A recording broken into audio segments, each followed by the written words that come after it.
We have kept you waiting over long, I fear.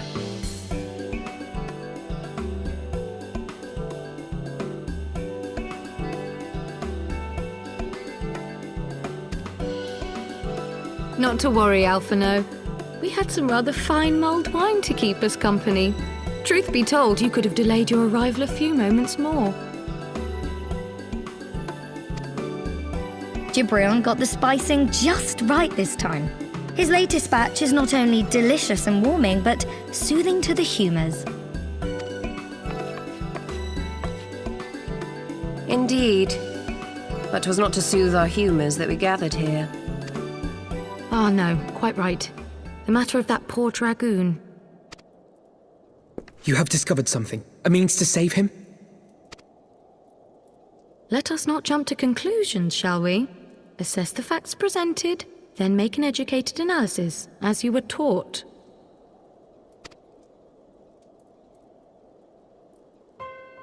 Pray, cast your mind back to the moment of Estinian's transformation. Do you recall how you described it to us? You spoke of the sudden pangs which racked his body when you took up both of Nidhogg's eyes, and of how his form was twisted thereafter into a shadowy semblance of the Great Worm. When he appeared at Falcon's Nest, the worm's eyes were fused to his mail. Would that only his armor had been corrupted. Snaking forth from the eyes, I descried dark tendrils which entangled his very being. His ether has been all but smothered. Then he is lost to us forever? What did I just say about jumping to conclusions? Y'shtola clearly stated all but smothered. As I later discovered, her impression matched my own.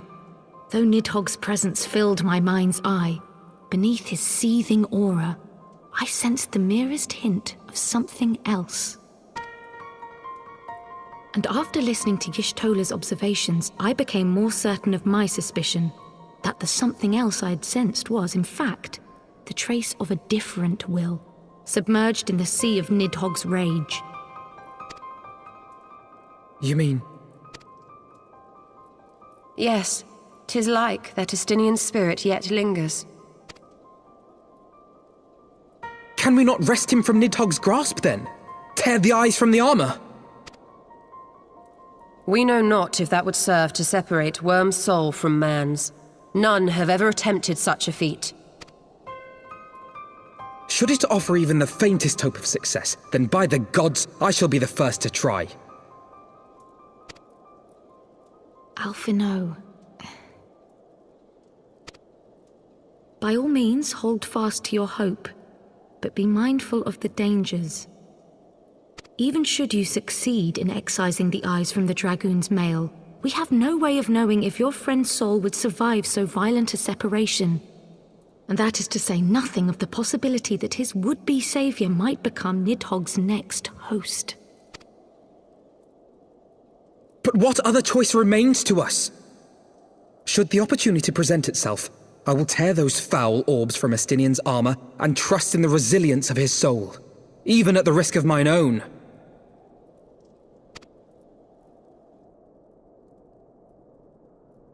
Ah! I found you at last!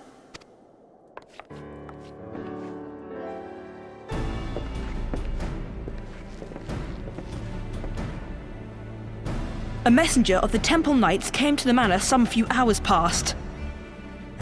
The Lord Commander humbly requests the company of the Warrior of Light and Master Alphino. Sir Emmerich would speak with us. Very well, thank you, Onawa.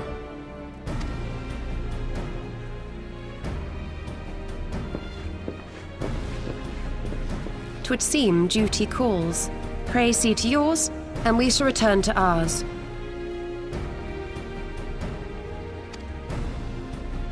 Thank you, Y'shtola, Kryl. Your words have given me hope where there was none. Come then. Sir Emmerich awaits.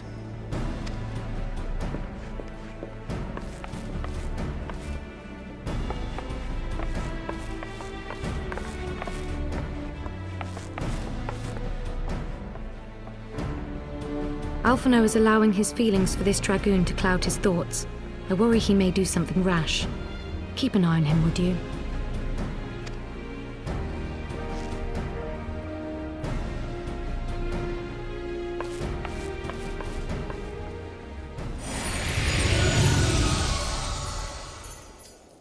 They think more of their friends' deliverance than their foes' defeat. But will history commend their fealty or condemn their folly?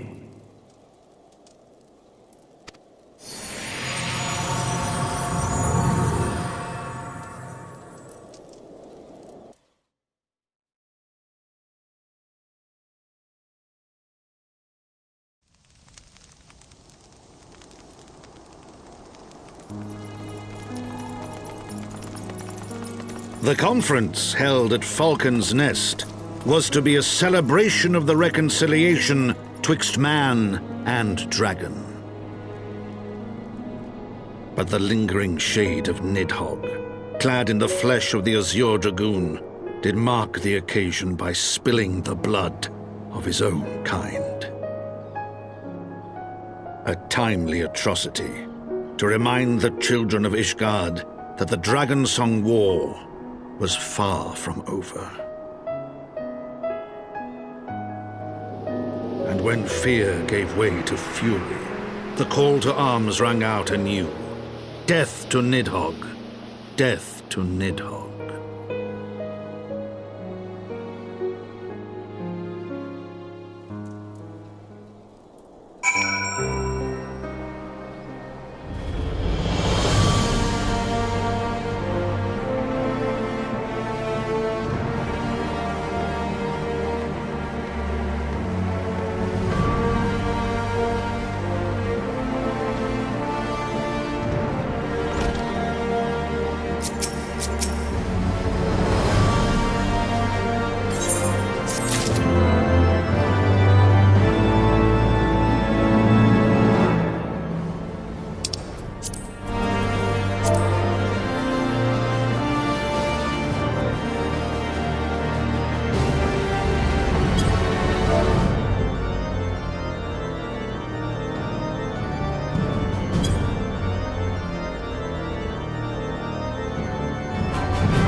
My friends, I thank you for coming.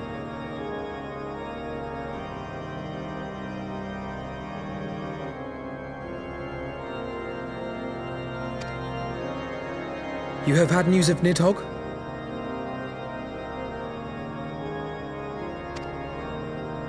Alas not. Our scouts range far and wide, but they have as yet found no trace of the Great Worm. We dispatched an elite unit of dragoons to reconnoiter the churning mists, but even they returned empty-handed. A pity.